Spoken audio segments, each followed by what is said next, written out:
Hi guys, so I just wanted to talk for a second on being, not being rude when people ask you questions on eBay.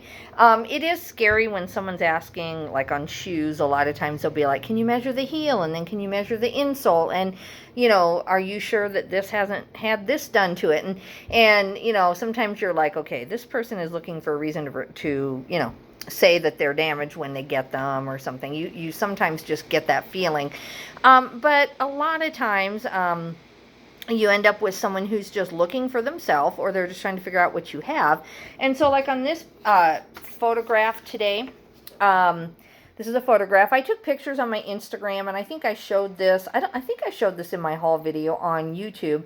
But anyway, I don't know if you can see down here. It is signed by L.A. Huffman, Huffman, and then it says J. Coffrin.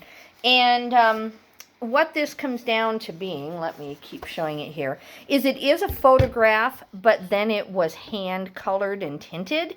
And this artist did this kind of thing. And then there was a company who would take these and make prints out of them. And then if it was that company, it would say TP, Treasure or something.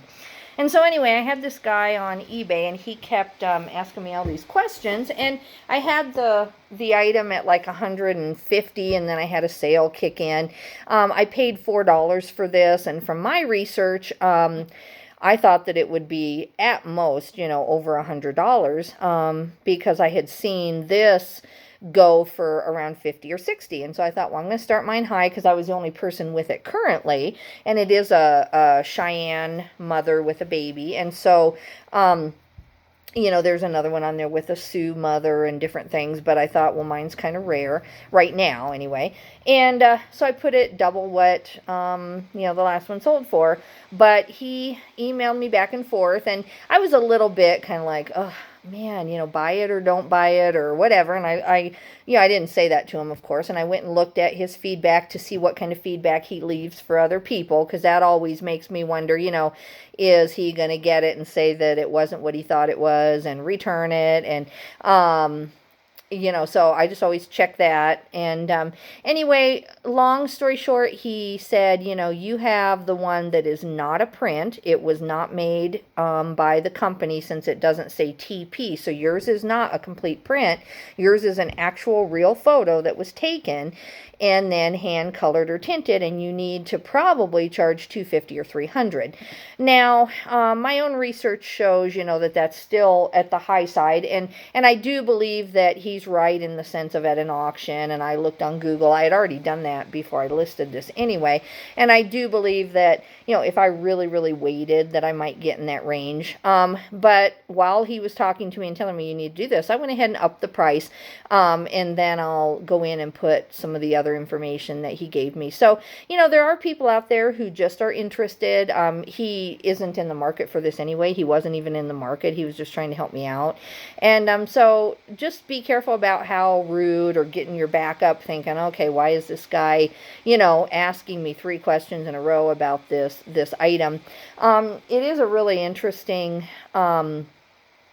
photo for that reason. I guess that's a technique. And when I first brought it home, I had looked it up, and it said photographic print. And I told my husband, no, it's a photo. And he said, Nico, that's not really like clear enough and distinct enough to be a photo. I think it's a print. So we had that debate. And then I was fortunate when I found that this artist, you can have both words in the title and it's accurate. But I never went and did my research or thought about it, that that there was a company making them versus the artist himself had a factory. I never saw that, even though I tried to research it. So I was really fortunate on that. We'll see if I get more. I'm still happy with, 150, maybe closer to 200. I'll take an offer definitely if it comes through. But we will see. So thankfully I have a ton of stuff sourced, and this is why I really don't regret my decision to source too much, because the the air quality here is beyond anything. It is beyond imagination here. We aren't in California or any of the places that are kind of making the national news, but Wyoming and the northern Colorado area is just having so many fires. And so our air quality in town isn't that good. But I wanted to go see my kids tomorrow in Laramie, which is about an hour and a half away. And I wanted to go to the Goodwill, just have dinner, come back, just kind of get out of the house before I do my last 2 nursing night shifts. And I just wanted to, I saw them last week, but not that long because they were shopping in Denver and I was trying to shop in Wyoming. So I was just going to go hang out, really, kind of have a day off tomorrow. But my son reminded me, and I've seen on on Facebook how bad the air quality is there. And I don't think with my, I don't really have any health issues, but I do have reactive airway, it's called, and candles and cleaners and construction things. Like one time we had carpet put in our house, and this is when I first found out that I had reactive airway. We had carpet laid, and I literally had to be on 3 medications for about 3 months to get to where I could breathe again. And I'd never had anything like that in my life. So now I just I don't medicate, nothing wrong with that, but I just don't need to. I just avoid. I avoid candles. I avoid cleaners for any length of time.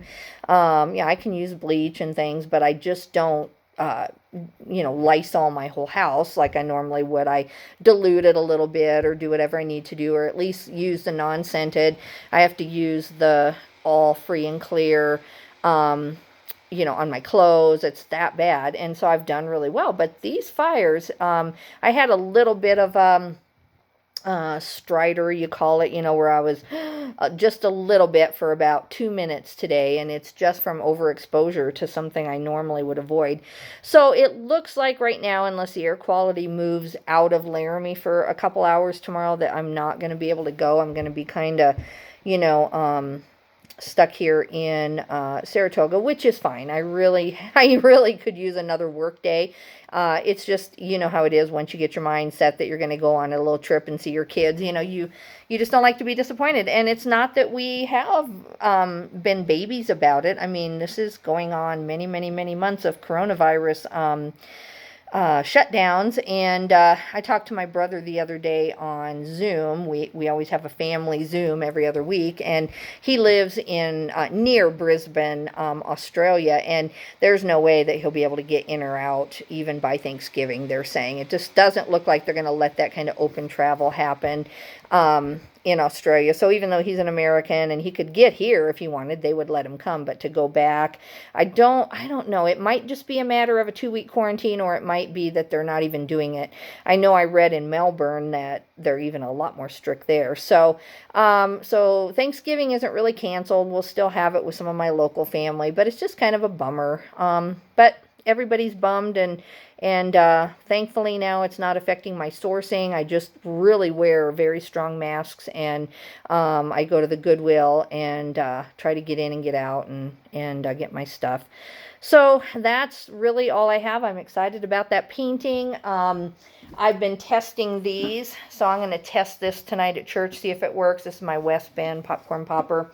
My sales today are actually a little bit slow. I'm surprised. I did a end and relist on about 300 items, and it hasn't seemed to have an effect yet, but I know it takes a while to get up into the search, and these are items that I'm embarrassed to say I hadn't touched since December of 2019 and January of 2020. So they definitely needed an end and relist, and I need to do that on my entire store eventually. But I did that section that was the oldest, and I listed a bunch last night. I listed like 5 or 6 things, but I haven't listed today because I've been busy at church. So we'll see if I have any decent sales today. For whatever reason, a lot of people say that their Sunday sales are amazing, but my Monday sales tend to be better.